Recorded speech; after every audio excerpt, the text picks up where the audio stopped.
여보세요? 박희신입니다.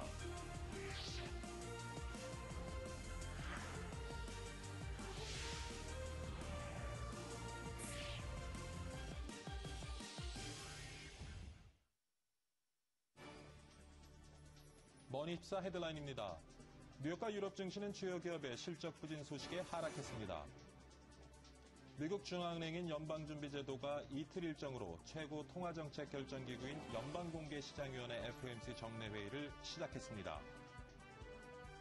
스페인 정부가 지난 2008년 부동산 거품 붕괴 이후 은행들이 안고 있는 부실 부동산 자산 중 최대 900억 유로 규모를 배드뱅크를 통해 흡수할 계획으로 알려졌습니다. 국제유가는 경기 우려로 3개월 만에 가장 낮은 수준으로 떨어졌습니다. 국민, 외환, 시티 등 주요 은행 주택담보대출 가운데 깡통주택 가능성 있는 대출금 비중이 위험수위에 도달한 것으로 나타났습니다. 2060년이면 국민연금이 바닥나는데도 무조건 연금 보장이 되는 것처럼 홍보돼 문제가 되고 있습니다.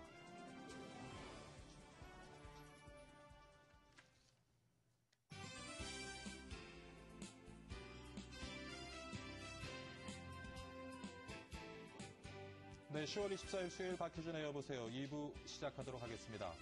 어제 가을 추위에 고생하셨던 분들 옷차림 어떻게 할까 고민하고 계실 텐데요. 오늘 아침 더 쌀쌀합니다.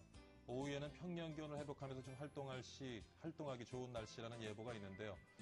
출근 중에 아침에는 좀 두터운 옷 준비하셔서 오후에 벗으면 되니까요. 예, 그렇게 준비하시면 될 것 같습니다.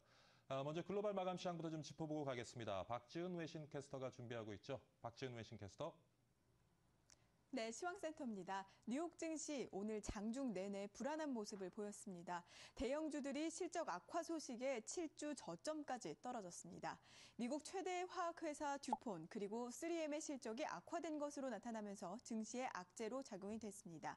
뿐만 아니라 다우에 편입해 있는 대형주들, 쉐브론이나 엑슨모빌 등도 큰 낙폭을 보이면서 뉴욕 증시에 급락을 이끌었습니다.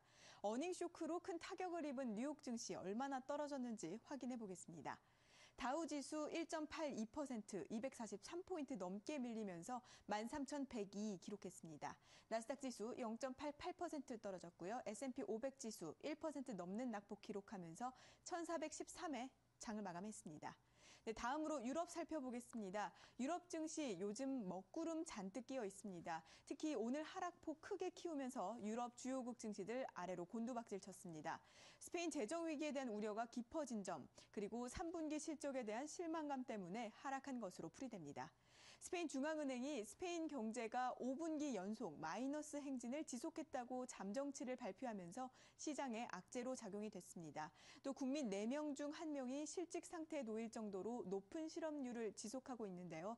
이것 또한 개선될 기미가 보이지 않는 것으로 분석되면서 불안감을 키웠습니다. 뿐만 아니라 미국과 유럽의 주요 기업들의 부진한 실적도 투자 심리를 위축시켰습니다. 유럽 증시 자세히 살펴보겠습니다. 영국 FTSE 지수 1.44%, 85포인트 떨어지면서 5,797 기록했습니다. 독일 닥스 지수 2% 넘게 떨어지면서 7,173, 프랑스 까크 지수 3,406으로 장을 마감지었습니다. 네, 마지막으로 아시아 주요국 증시입니다. 혼조세로 마감이 됐습니다. 중국 증시는 이번 달 들어서 가장 큰 하락폭을 기록했는데요. 발표를 앞두고 있는 제조업 지표 그리고 기업 실적에 대해서 전망이 어둡기 때문입니다. 중국 제조업 지표의 경우에는 10개월 연속 위축세를 띄어왔습니다. 이번 달 역시 별다른 기대가 되지 않고 있고요. 또 기업들의 실적 역시 제조기업의 순이익이 5개월째 감소세를 나타낸 것으로 봐서는 결과가 그다지 좋게 나올 것 같지는 않습니다. 한편 홍콩 증시는 중앙절을 맞아서 휴장했습니다. 아시아 증시 자세히 살펴보겠습니다. 일본 니케이 지수 강보합권에서 9,014.25로 마감이 됐고요. 중국 상해종합지수 0.86%, 18포인트가량 떨어지면서 2,114로 장을 마감지었습니다. 네, 지금까지 시황센터였습니다. 네, 박지은 외신께서 수고 많았습니다. 지수 중심으로 글로벌 마감 시황 살펴봤고요. 유럽과 미국 증시 좋지 않은 모습을 보였네요. 이번에는 머니국의 장남식 기자 전화 연결해서 글로벌 마감 시황에 영향을 미친 여러 가지 이슈들 한번 분석해 보도록 하겠습니다. 장남식 기자. 네, 머니국입니다. 네, 뉴욕 증시가 대형주들의 실적 악화에 급락하는 모습을 보였습니다. 듀폰의 어닝 쇼크가 이날 뉴욕 증시를 큰 폭으로 끌어내리는 주요 악재로 작용했습니다. 듀포는 지난 분기 주당 32센트의 순이익을 기록했다고 밝혔는데요. 이는 업계 예상 주당 순이익 47센트와 지난해 같은 기간 순이익인 60센트를 모두 하회하는 실적입니다. 매출액도 아시아 태평양 지역의 부진으로 지난해보다 9% 줄어든 74억 달러를 기록했는데요. 한편 또 3M도 순이익 전망치를 하향 조정했습니다. 3M은 최근 경제적 현실을 반영해 올해 순이익 전망치 범위를 6.27달러에서 6.35달러로 제시했는데요. 이는 앞서 밝힌 6.35달러에서 6.5달러를 하회한 예상치입니다. 뉴욕 증시는 이러한 기업들의 실적 부진 소식에 대형주들이 큰 낙폭을 보였습니다. 듀포는 9% 떨어졌고 3M도 4% 이상 낙폭을 기록했습니다. 반면 시장의 예상치에 부합한 실적을 내놓은 야후는 이날 5.7% 뛰었고 장 마감 후 실적 발표가 예정된 페이스북도 0.9%의 상승을 보였습니다. 유럽 주요 증시는 스페인 재정위기 우려와 3분기 실적에 대한 실망감으로 3일 연속 하락했습니다. 이날 증시는 스페인 위기감이 고조되면서 급락하는 양상을 보였습니다. 스페인 중앙은행은 3분기 스페인 경제가 마이너스 0.4% 위축돼 5분기 연속 마이너스 행진을 지속했다고 잠정치를 발표했습니다. 이 같은 잠정치는 애초 전문가들이 예상한 마이너스 0.7%보다는 양호한 것이지만 시장에는 악재가 됐습니다. 또 국민 4명 중 1명이 실직 상태에 놓인 높은 실업률도 개선 기미가 없는 것으로 분석되면서 불안감을 키웠습니다. 카탈루냐와 안달루시아 등 스페인 지방정부 5곳에 대한 무디스의 신용등급 하향 조치에 따른 악영향도 지속됐습니다. 런던 증시에서 멀버리가 부진한 판매 실적으로 23.79% 폭락했고 버버리가 3.24% 하락하는 등 명품 제품 기업들의 주가 하락이 두드러졌습니다. 이상 글로벌 마감 시황이었습니다. 네, 다음 소식입니다. 미국 중앙은행인 연방준비제도가 이틀 일정으로 최고 통화정책결정기구인 연방공개시장위원회 FOMC 정례회의를 시작했습니다. 회의 결과는 우리나라 시간으로 내일 25일 발표되며 벤 버냉키 의장이 기자회견을 통해 최근의 경기와 고용 상황 등을 설명할 예정입니다. 시장 전문가들은 연준이 지난달 회의에서 3차 양적 완화 등의 대형 조치를 단행한 데다 미국 대선이 2주 남은 상황을 고려해 별다른 조치를 내놓지 않을 것으로 보고 있습니다. 스페인 정부가 지난 2008년 부동산 거품 붕괴 이후에 은행들이 안고 있는 부실 부동산 자산 중 최대 900억 유로 규모를 배드뱅크를 통해 흡수할 계획으로 알려졌습니다. 배드뱅크 설립은 재정위기에 처한 스페인의 은행들의 최고 1,000억 유로를 지원하는 데 따른 유럽연합의 사전이행 요구 사항입니다. 은행들은 부실 부동산 자산을 배드뱅크에 넘기는 대신 양도대금이나 국채를 받게 됩니다. 국제유가는 경기 우려로 3개월 만에 가장 낮은 수준으로 떨어졌습니다. 뉴욕 상업거래소에서 12월 인도분 서부 텍사스산 원유는 전날 종가보다 2.2% 내려간 배럴당 86.67달러에 거래를 마쳤습니다. 금값은 달러화 강세로 지난달 초 이후 가장 낮은 수준으로 내려갔습니다. 수출 비중이 높은 우리 경제는 중국 등의 해외 경제의 영향을 많이 받는데요. 석학들이 내다본 해외와 한국 경제 2013년 흐름을 서한한 기자가 전해드립니다. 전 세계 경제 침체가 장기화될수록 석학들이 주목하는 곳이 있습니다. 바로 중국입니다. 이달 초 세계 지식 포럼에 참가한 고든 브라운 전 영국 총리는 중국이 세계 경제에 밝은 미래를 가져올 수 있다고 언급한 바 있습니다. 19일 열린 기자간담회에 참석한 프레드릭 뉴먼 HSBC 아시아 태평양 리서치센터 공동대표 역시 중국의 역할을 강조했습니다. 그는 내년 중국 경제 성장률을 올해보다 1%포인트 높게 내다봤습니다. 2% of the Chinese population moved from the countryside into cities in 2011. 여전히 부동산이 부족하고 고용 수요가 있기 때문에 중국의 성장 여력이 높다는 겁니다. 이는 대중 수출 비중이 높은 우리 경제에 긍정적인 영향을 끼치며 3.8% 성장을 이뤄낼 것이라고 덧붙였습니다. 뉴먼 박사는 한국 기업들이 혁신적인 제품을 만들고 있기에 해외 수요만 꾸준하다면 전혀 문제될 것 없다고 말했습니다. 그렇지만 빠른 속도로 증가하는 가계부채는 수출이 타격을 입었을 때 이를 지탱할 수 있는 여력을 감소시키는 성장 리스크라고 경고했습니다. 대선을 앞둔 미국의 재정 절벽이 전 세계에 타격을 줄 수 있지만 잘 해결될 것이라며 내년 경제가 회복세로 돌아설 것이라고 전망했습니다. M-머니 서한환입니다. 유럽연합 집행위원회가 유로존 10개 국가의 금융거래세 도입 추진에 지지를 표했습니다. 조제 마누엘 바우주 EU 집행위원장은 금융거래세는 합당하다면서 재정위기 비용을 일반 시민에게 전가하는 대신 금융 부분에서 감당할 필요가 있다고 말했습니다. 금융거래세는 독일과 프랑스, 이탈리아, 스페인 등 유로존 4개 대국이 모두 시행할 계획이며 오스트리아, 벨기아 등 6개국도 동참 의사를 밝히고 있습니다. 벤 버냉키 미국 연방준비제도 의장이 가까운 지인들에게 버락 오바마 대통령이 재선에 성공하더라도 자리에서 물러나겠다는 뜻을 밝혔다고 뉴욕타임즈가 보도했습니다. 보도에 따르면 버냉키 의장은 조지 W. 부시 전 대통령 재임 시절인 지난 2006년 임기 4년의 연준 의장에 오른 뒤 2010년 오바마 대통령에 의해 두 번째 임기를 보장받았습니다. 현 임기는 오는 2014년 1월로 끝납니다. 프랑스의 이번 달 BSI, 즉 기업경기 실사지수가 3년 내 최저치를 기록했습니다. 프랑스 국립통계청은 이번 달 프랑스의 BSI는 85로 지난달보다 5포인트 떨어졌다고 밝혔습니다. BSI가 100이면 향후 경기가 나빠질 것으로 보는 기업이 더 많다는 것을 뜻하고 100을 넘으면 그 반대를 의미합니다.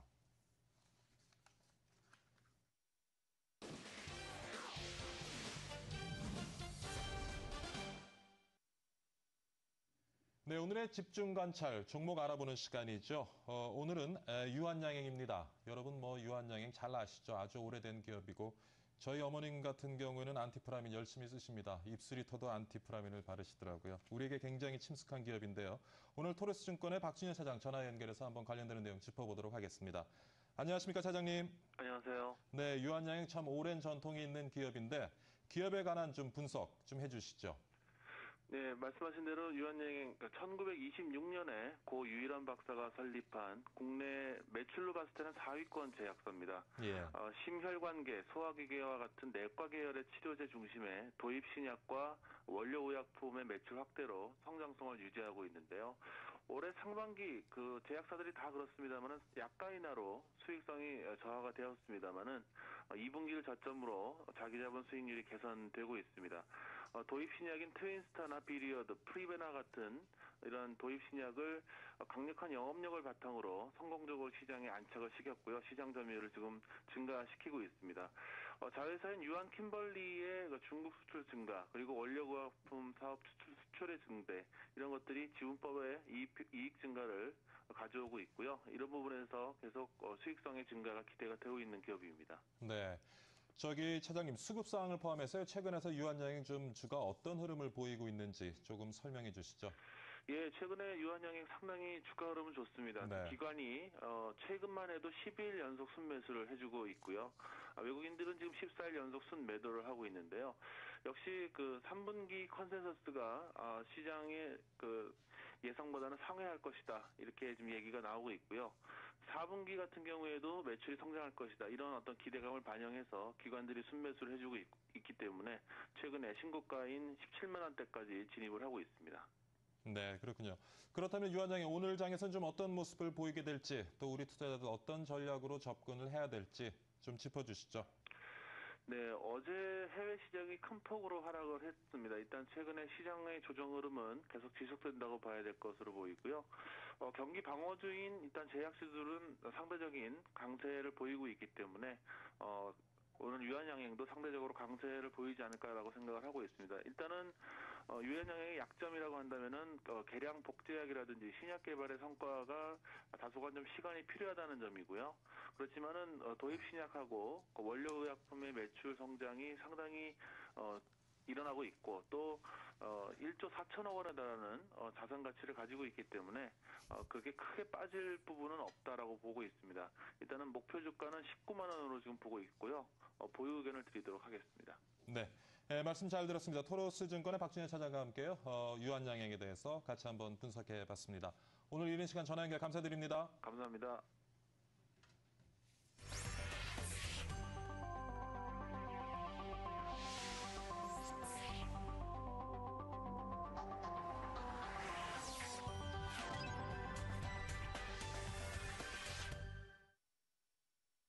자, 요즘 시대를 표현하는 단어 중에 하나로 컨버전스를 들 수 있죠. 기술과 기술의 융합, 기기와 기기의 융합. 이제 뭐 업종 간의 분야 간의 영역이 점점 파괴되고 합쳐지면서 새로운 영역들이 여기저기서 등장해가고 있습니다. TV 시장도 언제부턴가 이제 스마트 TV가 등장을 하면서 혁명적인 변화를 예고하고 있는데 최근에 세계 최대 인터넷 기업인 구글도 이 대열에 이제 합류하고 나섰습니다. 과연 이 스마트 TV가 앞으로 우리 삶을 어떻게 바꿔 나가게 될지 오늘 그 내용을 좀 한번 짚어보도록 하겠습니다. 스튜디오에는요, 숭실사이버대학교의 컴퓨터정보통신학과 곽동수 교수 모셨습니다. 안녕하십니까, 교수님? 안녕하세요. 네. 반갑습니다. 이제 뭐 요번에 LG가 구글 TV를 이제 출시를 하면서 네. 스마트 TV에 대한 그 굉장히 관심이 높아지고 있는데 그 시청자들을 위해서 좀 스마트 TV가 뭔지 사실 뭐 IPTV, 스마트 TV 약간 구분이 모호하기도 하고요. 네. 좀 설명을 해주시죠. 아마 일반 휴대폰을 사용하다가 어느 날 갑자기 스마트폰이라는 게 나와서 외형상으로 봤을 때 깜짝 놀란 분들 많으실 겁니다. 그 전까지 사용하던 전화기는 숫자가 달려 있어서 누르기 편하고 요즘 나오고 있는 전화기는 터치다. 이렇게 외형상에 비교를 하실 분들이 많으실 텐데요. 가장 중요한 것은 사용자가 얼마나 똑똑하게 쓸 수 있도록 준비가 돼 있느냐의 차이입니다. 좀 쉽게 말씀드리면은요. 예전 전화기는 전화 걸고 받고 문자 보내는 정도만 됐었다면 요즘은 내가 필요한 프로그램을 설치하거나 그 밖에 제거하고 또 경우에 따라서는 이 폰 자체의 성능을 높이는 게 가능합니다. 이 똑같은 방식으로 등장한 게 바로 스마트 TV라고 할 수 있는데요. 네. 원래 TV는 외로운 사람들의 친구다라고 얘기할 정도로 들어가서 켜거나 볼륨 조절하는 정도, 예. 뭐 채널 넘기는 게 전부 다였다고 생각을 한다면 예. 이제는 자기가 필요한 프로그램을 설치하거나 그 밖에 정보를 보고 또 TV한테 녹화를 시켰던 걸 보거나 하는 기능들이 가능한 건데요. 스마트 TV가 초창기다 보니까 지금은 서로 다른 방향으로 나가고 있습니다. 아마도 지금은 정리가 안 됐기 때문에 서로 다른 모양새가 있을 텐데요. 큰 두 가지 흐름은 텔레비전에 뭔가 장치가 하나 붙은 형태의 스마트 TV가 있고요. 또 구글 TV가 그런 네. TV입니까? 아니면 그다음에 애플? 컴퓨터 쪽에서 붙은 것들이 구글 예. TV고요. 예, 예. 일반 TV에서 그냥 장비가 하나 더 붙어서 컴퓨터 기능을 약간 집어넣게 하는 서로 다른 쪽에서 수렴돼 가고 있는 중입니다.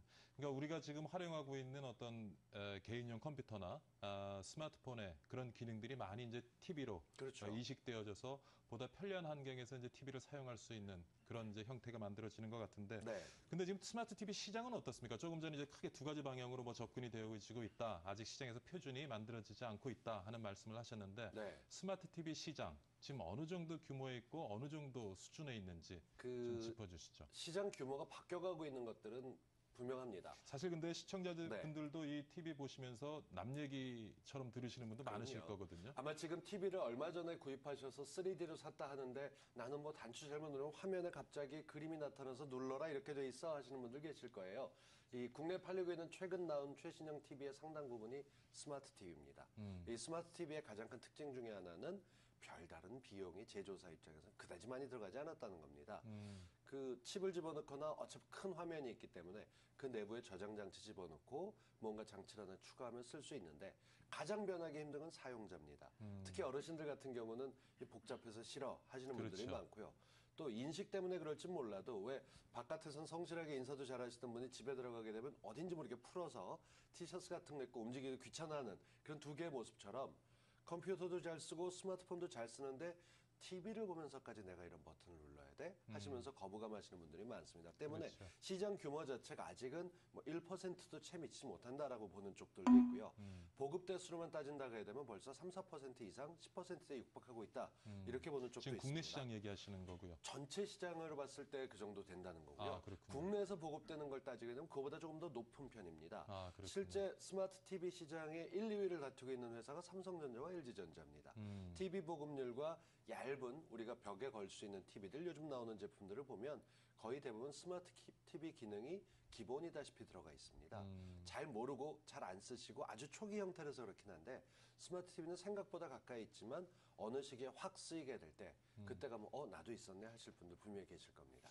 자, 교수님과 얘기를 나누면서 처음에 이제 스마트 TV라는 것을 이제 스마트폰 그리고 컴퓨터와 연계시켜서 정의를 해주시긴 하셨는데 사실 아직까지도 감이 안 잡히실 것 같아요, 시청자분들은. 그래서 기존의 TV, 뭐 기존에 이제 그 케이블 방송이 나오는 기존의 TV, 네. 그다음에 인터넷 회사에서 제공하는 IPTV 등등과 조금 대비를 해가면서 네. 스마트 TV를 좀 기능적으로 좀 정의를 해주시죠. 네, 스마트 TV의 가장 큰 첫 번째 기능은 기본적으로 제공되는 TV에서 오는 방송 신호를 따라오는 전파가 아니라 나름의 정보를 받는다는 겁니다. 예컨대 일기예보 같은 게 있겠죠. 어제 좀 쌀쌀했는데 오늘은 어떻게 비가 올래나 하고 볼 때 스마트폰을 보거나 신문을 보실 필요 없이 TV를 켜고 날씨라고 써 있는 걸 선택하게 되면 볼 수 있는 겁니다.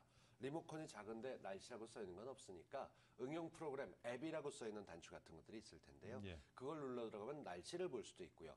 그 밖에 여러 가지 정보 같은 것들, 메모 같은 것들, 다른 가족들이 나 오늘 약속이 있어서 먼저 나가요라고 한 메모를 볼 수도 있고 이렇게 프로그램들을 설치해서 사용할 수 있는 게 스마트의 첫 번째 기능입니다. 근데 사용자들이 이 기능을 별로 안 쓰기 때문에 제조사들이 미리 한 몇백 개 정도 넣어놨습니다. 그중엔 요가 보고 따라하는 기능도 있고요. 그런가 하면 아이가 보챈다 할 때 자장가 틀어주는 기능도 있고 아이들 좋아하는 동화 같은 것들을 볼 수 있는 기능들이 들어있어서 이 신혼부부들이 새로운 TV를 선택할 때 쓸 수 있는 기본 기능들이 내장되어 있습니다. 그게 지울 수 없거나 새로운 내용을 추가할 수 없다면 일반 TV에 특별 기능이 추가된 것이지만 스마트 TV기에 새로운 걸 원하는 대로 계속 추가받을 수도 있고요. 개봉 영화 같은 거 IPTV에서도 다운받을 수 있습니다. 마찬가지로 스마트 TV도 자체 기능을 갖고 있는데 이것 때문에 사용자들이 좀 혼란스러울 수 있을 거고요. 방송 쪽에 관련돼서 TV를 보는 영상 관련된 쪽에 집중된 것들이 IPTV의 고급 기능이라면 그거 외에 다른 기능들, 요즘 스마트폰에서 SNS라고들 많이 쓰지 않습니까? 예, 예. 트위터, 페이스북 같은 걸 쓰거나 이런 여러 가지 정보, 주가 정보 같은 걸 확인하는 걸 TV에서도 할 수 있게 만드는 것, 이게 스마트 TV로 나가는 경계선을 넘는 거다라고 보시면 되겠습니다. 그렇군요. 사실 근데 이제 스마트 TV가 제대로 지금 말씀하신 것처럼 기능을 해주려면 관련되는 컨텐츠 산업들이 좀 네. 같이 발전을 해줘야 되겠군요. 네, 그렇게 커가는 과정에 있긴 한데요. 예. 아직은 만족스럽지 못합니다. 무엇보다 TV를 볼 때 뒤로 편안하게 젖혀져 있는데 이 젖혀진 자세에서 뭔가 만지는 게 적극성이 떨어지기 때문에 잘 안 하게 하고 있어서 요즘 운동과 체력 검진 관련돼서 또 간단한 게임류들이 많이 나오고 있고요. 이 스마트폰이 하나 나왔을 때 전 세계를 놀라게 한 새들이 날아다니는 앵그리버드라는 게 있었습니다. 그런 게임처럼 스마트 TV에 맞게 여러 가지 팔을 휘저어서 리모컨 사용법을 익히는 게임들도 나와 있고요. 운동을 어떻게든 좀 시켜야겠다. TV 앞에 몸을 앉아있는 게 아니라 뛰어다니면서 뭔가 할 수 있게 만드는 컨텐츠들을 개발하고 있고 그쪽 분야가 아마 획기적인 소프트웨어가 하나 나온다면 스마트 TV도 덩달아서 많이 나가게 되지 않을까 싶습니다. 약간 그 성장세가 크게 만들어지지 못하는 스마트 TV 시장에서 최근에 이제 LG U 플러스가 구글 네. TV와 손을 잡고 서비스를 출시함으로 해서 스마트 TV가 다시 이제 조명을 받게 됐고 그래서 사실 또 오늘 교수님 이렇게 네. 오랜만에 뵙고 얘기를 나누게 되는데 네. LG U 플러스와 구글 TV가 손을 잡은 것이 이렇게 이슈가 되는 이유는 무엇인지 그 부분을 좀 짚어주시죠. 흔히 우리나라에서는 장비가 워낙 잘 돼 있다는 거 국민들이 잘 모르십니다. 해외 나가 보면은 인터넷 우리나라가 얼마나 빨랐는지 느끼게 되는 것처럼 우리 IPTV나 케이블 TV나 위성 디지털 TV나 이런 것들은 전 세계에 내놓으라 할 만큼 수준이 높습니다. 반면에 이 스마트 TV는 TV 자체에 들어있는 거 하다 보니까 비용 부담이 컸던 거죠. TV 자체를 바꿔야 됐는데 미국의 상황에 보면은 구글이 구글 TV라고 내놨었는데 사용자들에게 좀 외면을 받았었습니다. 초창기 제품 같기도 하고 이것만 갖다 어떻게 써? 라고 불편을 했었는데 IPTV의 뛰어난 기술에다가 구글 TV의 기능을 갖다 붙여놓으니까 요즘 싸이가 유튜브에서 동영상 조회수 몇억 건 기록했다고 하는데 예. 제2, 제3의 싸이가 어디 있을까 찾아볼 때 스마트폰으로 보는 대신 구글 TV를 보면서 바로 거기서 HD 화면으로 검색을 해서 볼 수도 있고 그러다가 중요한 드라마 있네 혹은 뭐 지금 M-머니를 봐야 되네 이렇게 할 때 IPTV로 전환하는 걸 한 장치에 담았다는 겁니다. 통신사도 나름 힘이 세고 구글도 통신사로서 방송이나 이런 쪽은 서로 다르다 했었는데 둘이 손을 잡아서 그것도 디지털 환경에 잘 돼 있다는 한국에 출시했다. 우리나라에서만 화제 뉴스가 아니고요. 사실 해외에서도 많이 봅니다. 예, 구글 TV와 이제 LG U 플러스가 손을 잡으면서 서비스를 출시하면서 시장에 주목을 끈 것이 또 이 가격입니다. 지금 맞습니다. 서비스 가격이 보니까 9,900원이에요. 10,000원을 네. 안 합니다. 기존의 IPTV보다도 싼 가격에 이제 서비스를 제공을 하게 되는데 이 부분 좀 시장에서 논란이 되지는 않을는지요. 그렇죠. 시장을 진입하기 위해서 새로운 서비스를 집어넣었기 때문에 가격으로서 승부를 걸겠다. 이건 뭐 정책적으로 얼마든지 있을 수 있을 거라 봅니다. 문제는 이게 낮은 가격에 들어가서 사용자들이 익숙하다 보면은 유튜브라든가 말씀하셨던 대로 인터넷에 떠 있는 수많은 동영상들을 TV 보는 것처럼 즐기게 된다는 거죠. 이렇게 되게 되면은 기존의 케이블 TV라든가 IPTV 사업자들이 컨텐츠 채널 공급하고 있는 쪽에서도 막강한 경쟁자를 하나 들여놓는 게 될 겁니다. 잠재적으로 두려움을 느끼는 분들이 있는 반면에 기존의 케이블 TV나 IPTV를 설치했던 업체들, 경쟁사들 같은 경우는 가격적으로 볼 때 이게 너무 크기 때문에 손해가 아니냐라고 얘기를 하고 있는데요. 구글과 같이 진행하는 쪽이기 때문에 이게 손실은 조금 더 진하고 따져봐야 되지 않을까 싶습니다. 아직은 가격적으로 판단하기 힘든데요. 마케팅 드라이브로서는 어떤 이벤트라는 것보다 가격만으로 승부를 해서 홍보 효과가 가장 클 거라 생각합니다. 저는 이번에 또 하나 좀 고민이 되는 게 사실은 이제 PC가 우리가 사용하게 되면서 국내 어떤 그 PC 관련된 소프트웨어를 제값을 주고 구입해서 사는 문화가 제대로 정착되어지지 못했기 때문에 사실은 그 소프트웨어 산업이 많이 발전하지 못했고요. 또 한 번은 우리가 기회가 있었던 것이 이제 스마트폰을 사용하기 시작하면서 사실은 이제 앱을 또 제값을 주고 사서 쓰는 그런 문화가 만들어졌으면 조금 더 우리 그 컨텐츠 관련된 문화 사업이 발전할 수 있는 또 한 번의 계기가 있었는데 사실 그것도 이제 구글과 구글 기반의 어떤 그 삼성 스마트폰하고 애플의 아이폰이 경쟁하는 과정에서 또 삼성이 어떤 막대한 그 지원금을 갖다 통신사들에 주고 앱 개발자들에 주고 해서 무료로 또 앱을 갖다 많이 배포했단 말이에요. 또 한 번의 기회를 놓쳤고요. 사실 아까 이제 말씀하신 것처럼 스마트 TV 같은 것도 많은 콘텐츠가 필요하게 되고 이런 것들에 대해서 제가 물론 이제 시장을 활성화시키기 위해서는 또 처음에 아까 말씀하신 대로 무료로 콘텐츠를 나눠주면서 사용자들을 시장으로 끌어들여야 하긴 한데 이게 딜레마인 것 같아요. 근데 또 지금 이렇게 싼 가격의 서비스를 콘텐츠 관련된 서비스를 제공을 하다 보면 또 이게 문화가 제대로 또 정착이 되지 않을까. 이러다가 어느 순간 이제 돈을 받고 콘텐츠를 제공하고 앱을 사서 써야 된다고 하면 그게 쉽지가 않잖아요. 그런데 한편에서 보면 미디어 발전 과정으로 보는 과정에서 이것도 거쳐가는 거겠구나 보실 수가 있을 겁니다. 이렇게 생각하시면 이해가 빠를 것 같은데요. 극장에서 영화를 보다가 갑자기 TV가 나왔습니다. 이 TV의 시청료라는 게 전 세계적으로 있긴 했습니다만 그렇지 않고 광고가 껴있어서 무료로 되는 거 아니냐라고 걱정이 있었는데 이 무료 TV 시장이 지나면서 유료 케이블 TV가 생겨났고 거기서도 프로그램만 구매할 수 있는 과정들이 있을 겁니다. 처음에 개발할 때 말씀하신 대로 PC 시장은 다른 결제 구조가 없었기 때문에 직접 응용 프로그램을 사용자가 구입하지 않으면 그 시장이 죽는 구조였습니다. 다행히 모바일은 사용자들의 손에 쥐고 있으면서 광고주들 굉장히 좋아할 매체가 되기 때문에 지금 당장은 무료로 일단 보급을 시켜놓고 있다가 그거보다 성능이 더 좋은데 광고도 없는 깔끔한 앱 돈 주고 사시겠어요? 라는 마케팅으로 지금 막 넘어가는 중이고요.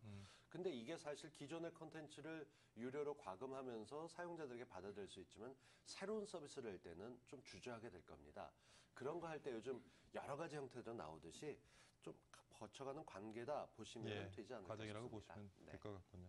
자, 이제 뭐 마지막으로 좀 시간이 얼마 안 남았는데요. 궁금한 거 하나만 좀 여쭤보겠습니다. 자, 이제 뭐 애플에서도 또 스마트 TV가 나올 거고요. 구글 기반의 TV를 삼성과 LG도 만들어서 팔 거고 삼성 자체로도 OS를 가지고 또 스마트 TV를 만들어 팔 텐데 앞으로 스마트 TV 시장의 판도 간단하게 좀 짚어주시죠. 어떤 것이든 제조사가 중요한 시기가 됐습니다. 그 제조사의 철학과 정신을 담고 있는 쪽이니까요. 그 대신 나가다 보면은 다 비슷비슷한데 뭘 골라야 되나 갈등한다면 주변 분들의 의견을 물어보시죠. 어떤 게 잘 어울릴 것 같다 추천해 주신 전문가를 만나셔도 좋고요. 다만 중요한 점이 있다면은 나한테 얼마나 꼭 필요한 기능인가 아직은 커가고 있는 1단계입니다. 당장 급하지 않다면 구입 좀 미루시고 동향 보셔도 좋겠습니다. 솔직한 말씀을 주셨네요.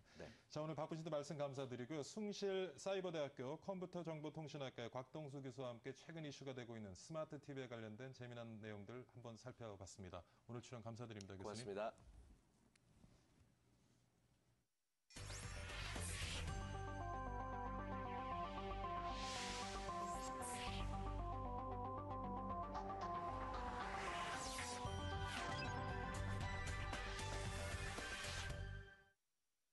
자, 요즘 뭐 LG U+가 구글 TV와 스마트 TV와 손을 잡고 싼 가격의 서비스를 출시를 했습니다. 그래서 화제가 되고 있기는 한데요.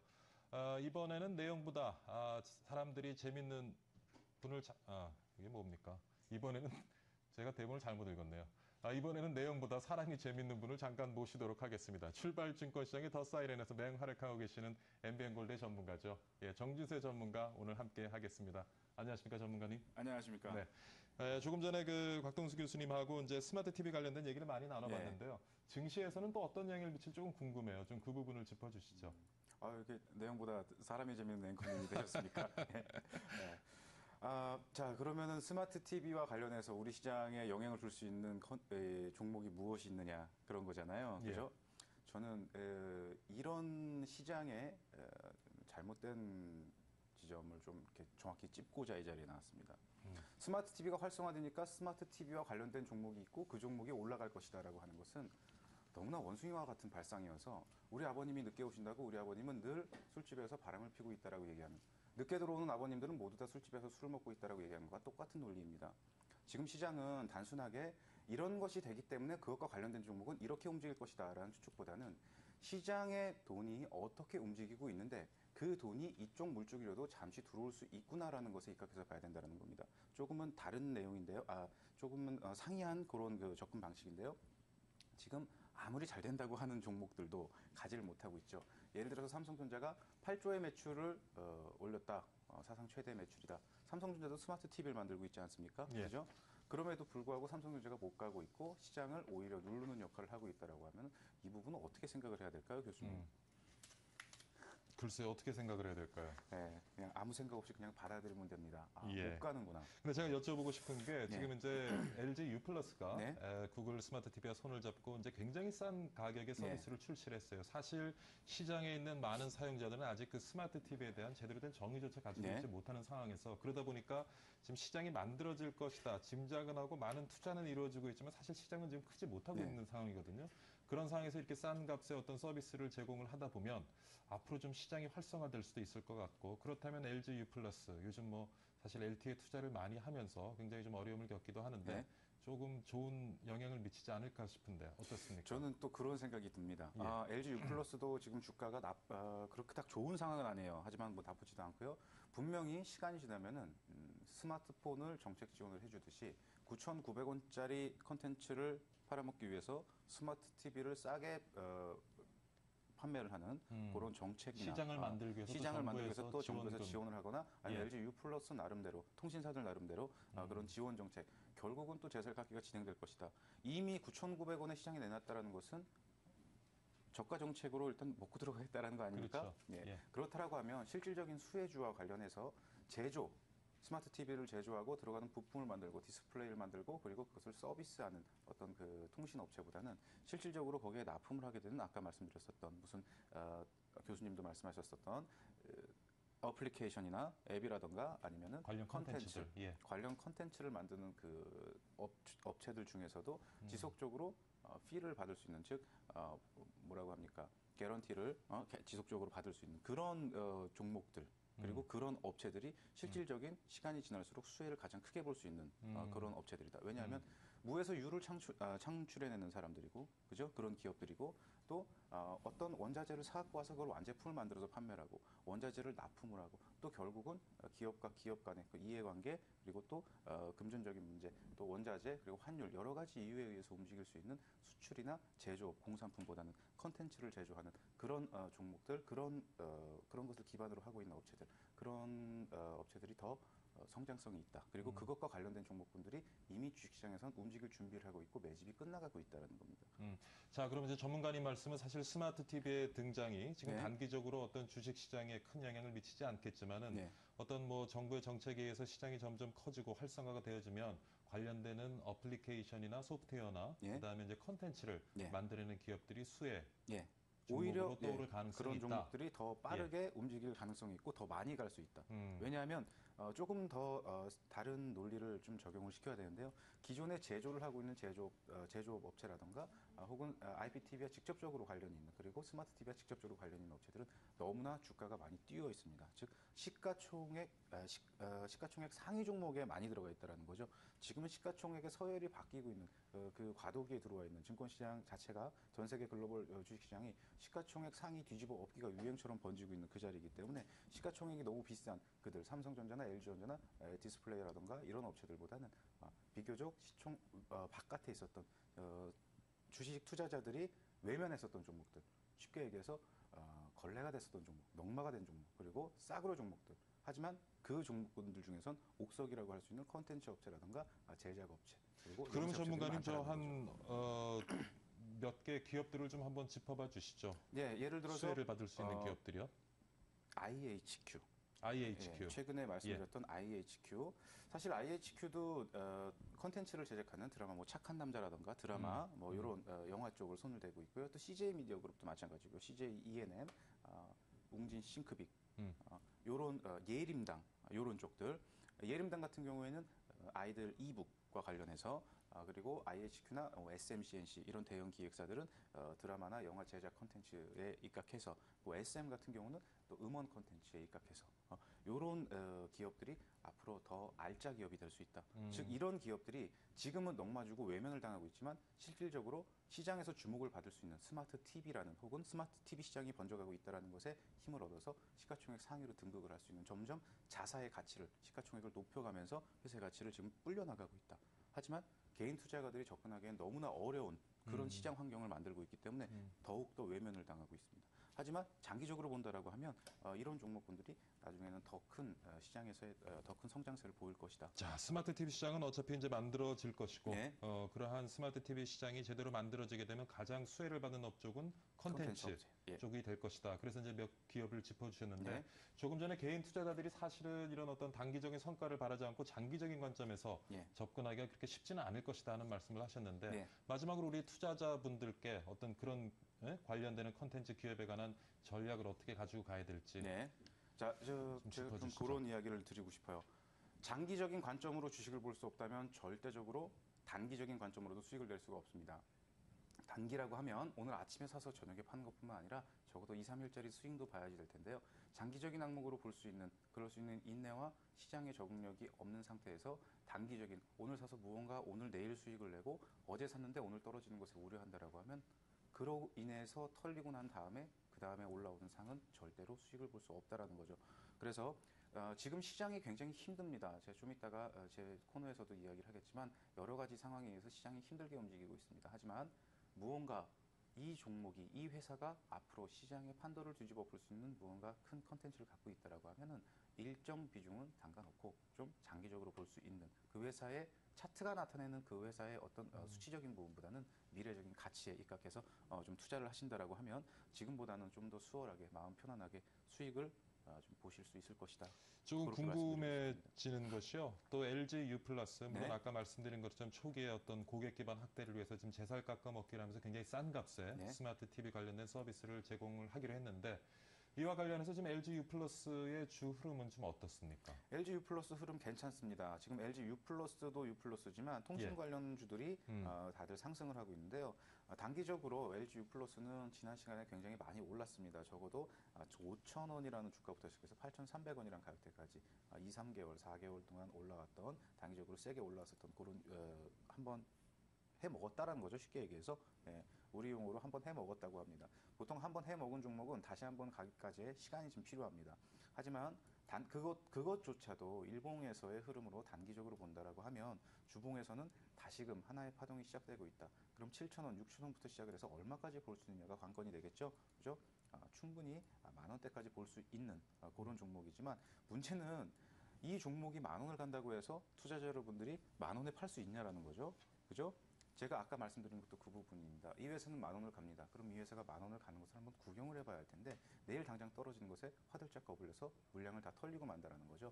자, 시장 좀 여유롭게 보시고 LG U 플러스 앞으로도 충망받을 수 있는 기업이고 앞으로도 더 성장할 수 있는 기업입니다. 다만 LG U 플러스와 함께 KT나 SK 브로드밴드 같은 종목군들도 SK텔레콤 같은 종목군들도 올라가고 있으니까 통신주와 관련돼서 일부 나눠서 좀 담아보시고 콘텐츠 업체들도 좀 관심을 가져보신다라고 하면 IPTV와 관련해서 여러 가지 종목군들을 좀 이렇게 두루두루 포트를 구성해서 그렇게 좀 수익을 볼 수 있다라고 말씀드리겠습니다. 네, 잘 알겠습니다. 정준세 전문가와 함께요. 오늘 그 스마트 TV와 관련된 수혜주들 그리고 수혜주 관련된 투자자들의 전략 같이 한번 세워봤습니다.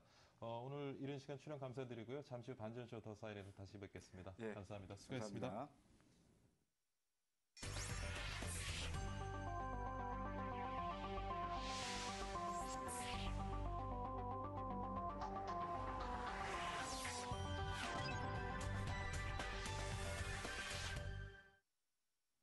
자, 경험만큼 좋은 스승은 없다는 말 들어보셨죠? 경험을 통해 얻은 지혜와 지식이야말로 책에서 배울 수 없는 그런 깊이를 느끼게 해줍니다.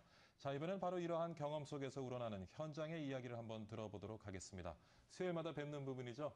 와토스 코리아의 송공석 대표 오늘 스튜디오에 나와 계십니다. 안녕하십니까, 대표님? 안녕하십니까? 네. 오늘은 좀 어떤 얘기를 또 나눠볼까요? 지난주까지는 저희가 그 중소기업이 겪는 여러 가지 인력, 수급 문제, 네. 그리고 그 해결 방안들을 우리가 한번 짚어봤는데 오늘은 좀 어떤 얘기를 나눠보면 좋겠습니까? 요즘에 이제 국내 경기가 침체되다 보니까 내수에 치중했던 기업들이 이제 수출 쪽으로 좀 방향을 전환하기 위해서 해외 시장을 녹화하고 있습니다.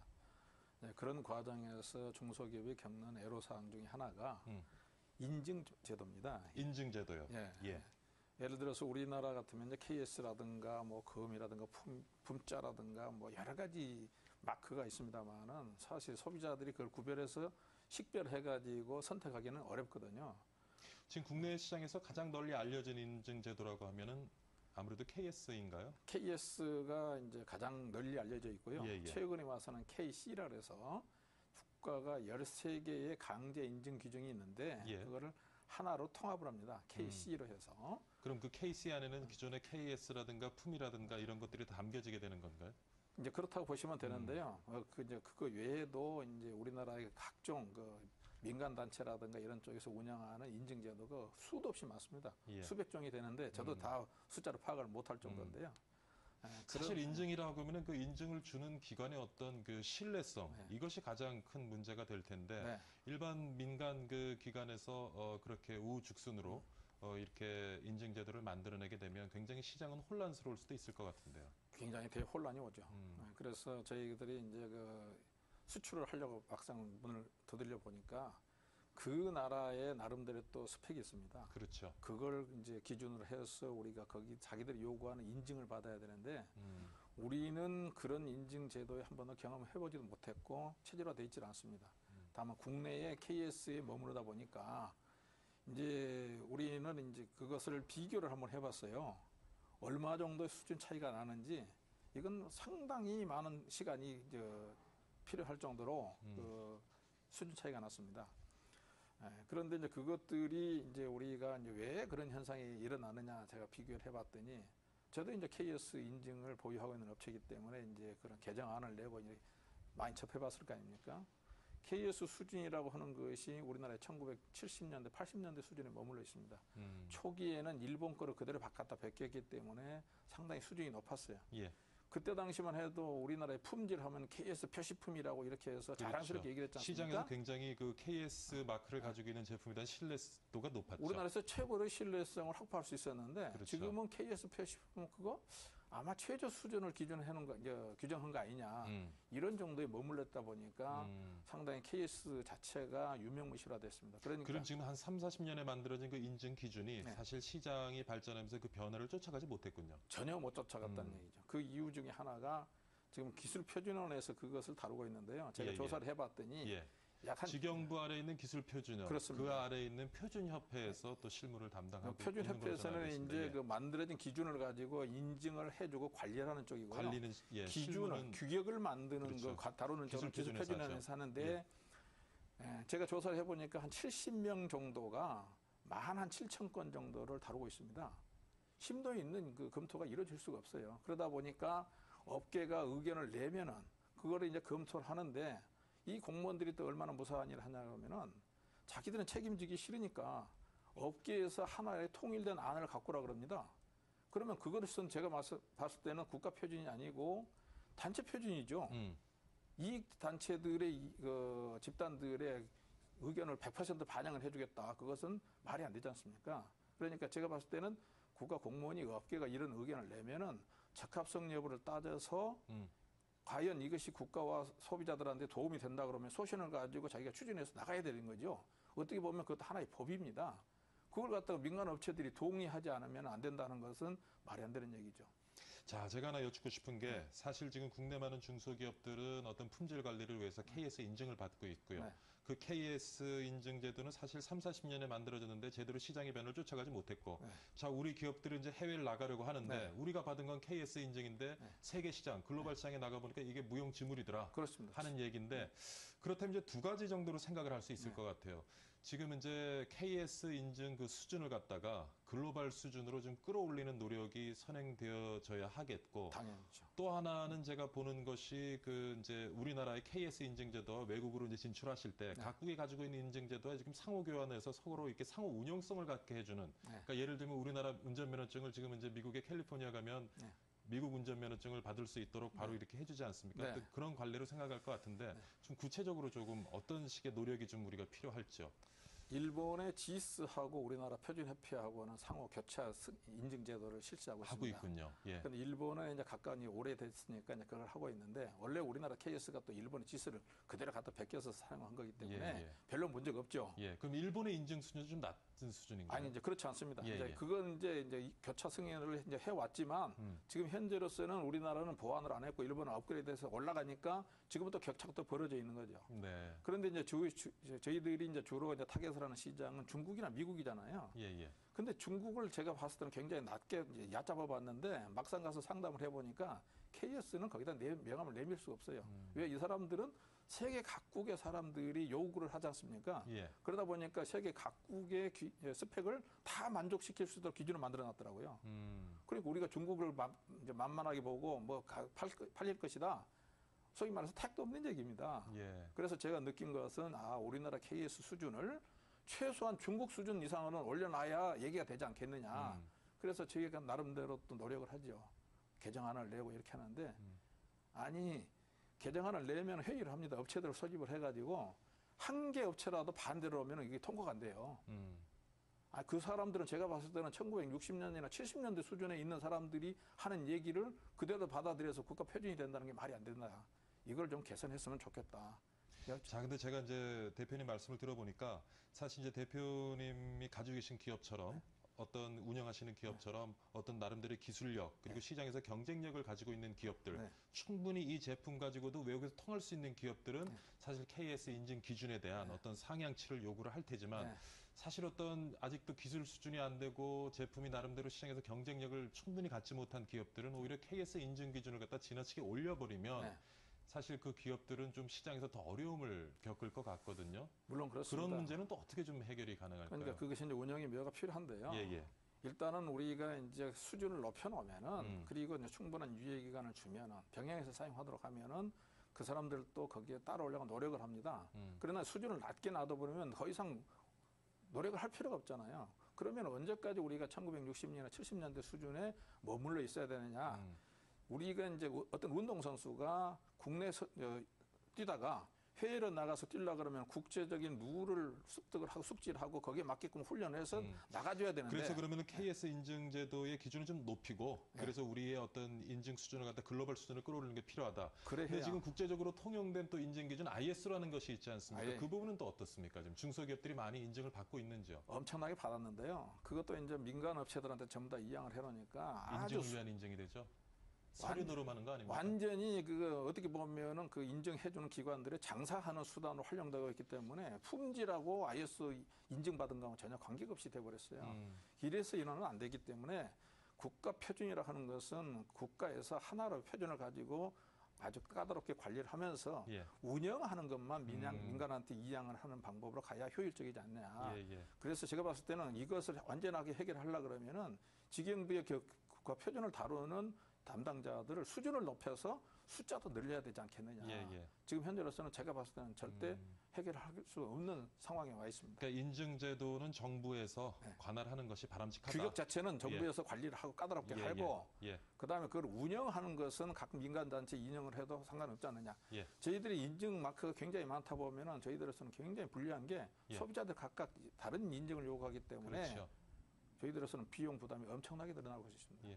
지금 사실 어떤 시장에서 혼란을 겪고 있는 인증제도 그리고 우리 중소기업들이 해외 진출할 때 전혀 도움이 되지 않은 인증제도 어떻게 빨리 좀 개선이 되어져서 실제로 우리 기업의 어떤 경쟁력을 만들어 나간 그러한 방향에서 새롭게 좀 설계가 되어지고 제대로 시행되었으면 바랍니다.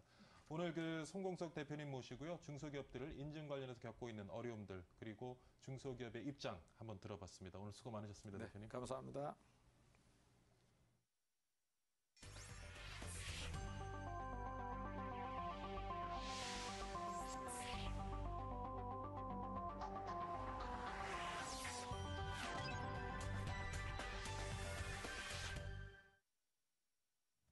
네, 이제 마칠 시간이 된 것 같습니다. 계속해서 김나래 앵커가 바톤을 이어받죠. 출발 증권시장 이어집니다. 어제 우리 시장 1920선까지 떨어지면서 하락세로 마감을 했는데 오늘 우리 시장 어떻게 할 수 있을지, 그리고 어떤 투자 전략으로 우리 투자들 접근해야 될지 아마 잘 짚어줄 겁니다. 계속 시청해 주시기 바라고요. 저는 여기서 인사드리고 내일 아침 다시 건강한 모습으로 찾아뵙겠습니다. 시청해 주셔서 감사합니다.